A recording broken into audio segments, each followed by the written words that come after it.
अपने 12 माह 15 दिन के प्रशिक्षण के दौरान इन प्रशिक्षु पुलिस उपाधीक्षकों ने हम सब के सामने प्रस्तुत किया है। इसकी सराहना करते हुए आप सभी 74 पुलिस उपाधीक्षकों को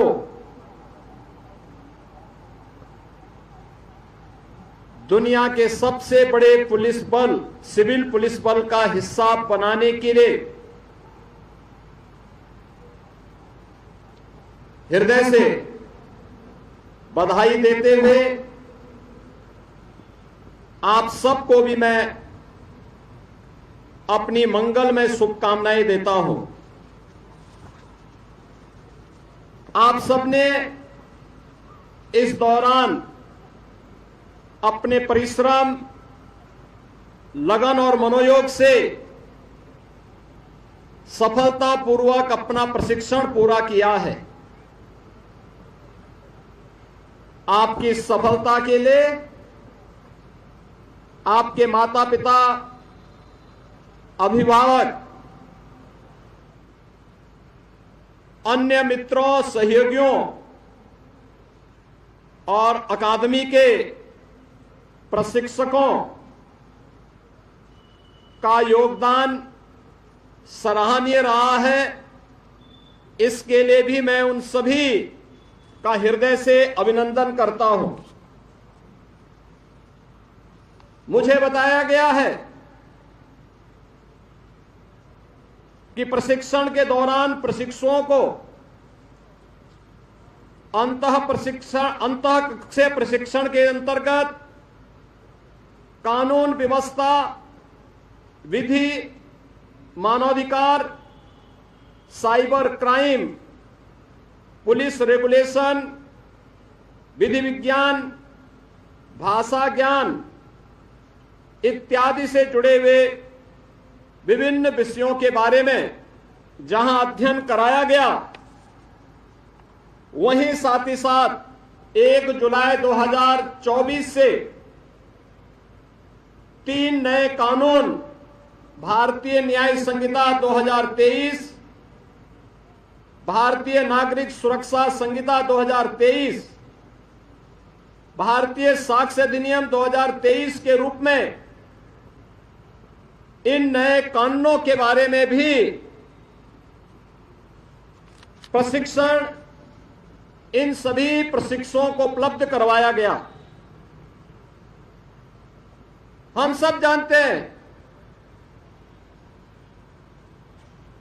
कि हमारी वर्दीधारी पुलिस फोर्स हो, अर्धसैनिक बलों के जवान हो या सेना के,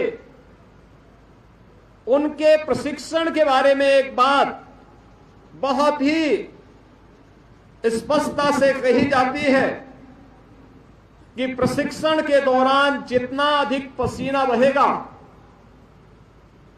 सेवा काल के दौरान उतना ही कम रक्त बहाने की नौबत आएगी।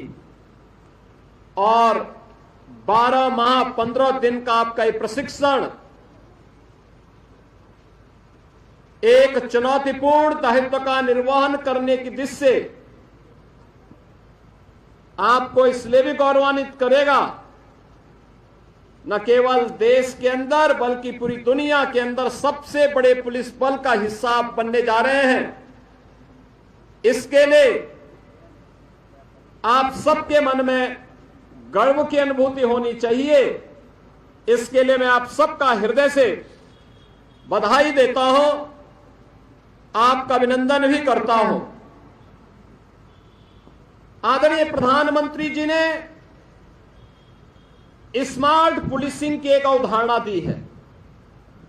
ये स्मार्ट पुलिसिंग जो स्ट्रिक्ट भी हो लेकिन उतनी ही सेंसिटिव भी, मॉडर्न हो लेकिन उतना ही मोबाइल भी, अलर्ट हो लेकिन अपने कार्य के प्रति उतना ही अकाउंटेबल भी हो, रिलायबल भी हो लेकिन रिस्पॉन्सिव भी हो।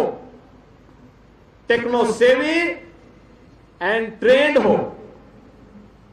यह सूत्र हमें कानून परिवर्तन के भविष्य के लिए निरंतर और स्पष्ट मार्गदर्शन प्रदान कर रहा है। हम सब जानते हैं, जांच एवं दंड के पुराने तरीकों से आगे निकलकर आधुनिक फॉरेंसिक तकनीक और साक्ष्य का उपयोग करना न केवल न्याय की दृष्टि से बेहतर है, अपितु इस प्रक्रिया से जांच में होने वाले अनावश्यक व्यय व श्रम को भी कम किया जा सकता है।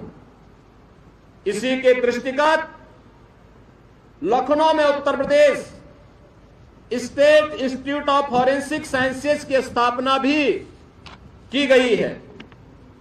आप एक पुलिस बल में एक जिम्मेदार पद पर नियुक्त हो रहे हैं, जहां अपराध नियंत्रण के साथ साथ कानून व्यवस्था को बनाए रखना और पीड़ित व्यक्ति को न्याय प्रदान करने के लिए भी आपकी एक सक्रिय भूमिका का निर्वहन होना है। आपसे हम इस बात की अपेक्षा करते हैं कि आम जनमानस की सुरक्षा, समाज में शांति और सौहार्द बनाए रखने, एक मित्र पुलिस की छवि को अक्षुण्य बनाए रखने के लिए आप सभी अपना 100% योगदान देंगे। अपने कर्तव्य पालन के दौरान कठोरता के साथ साथ विनम्रता का अद्भुत समन्वय बनाए रखते हुए कर्तव्य परायणता, अनुशासन और सत्यनिष्ठा का सफल उदाहरण आप सभी स्थापित करेंगे। पुलिस सेवा में चुनौतियां कभी खत्म नहीं होती। पुलिस बल को हमेशा मुकाबले में डटकर खड़े रहना तथा कर्तव्य की वेदी पर स्वयं को अर्पित करना ही होता है। समाज तथा जनमानस में पुलिस की यूनिफॉर्म को देखकर सुरक्षा और विश्वास का भाव जागृत होना चाहिए। आपको उनके विश्वास को सही साबित करना है, उन्हें सुरक्षा प्रदान करना है। आपकी दक्षता और कर्तव्य परायणता ही किसी पीड़ित की पीड़ा को कम कर सकती है, उसके चेहरे पर मुस्कान ला सकती है। एक संवेदनशील पुलिस अधिकारी के लिए शीर्ष आयामों की कोई कमी नहीं है।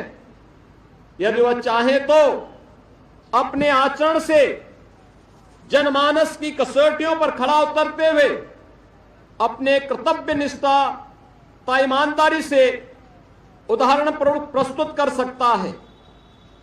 किसी भी प्रदेश में सुशासन की नींव अपराधों की रोकथाम और कानून व्यवस्था की स्थापना से मजबूत होती है। यह तभी संभव हो सकता है जब प्रदेश में उत्तरदायी पुलिसिंग व्यवस्था और व्यावसायिक रूप से दक्ष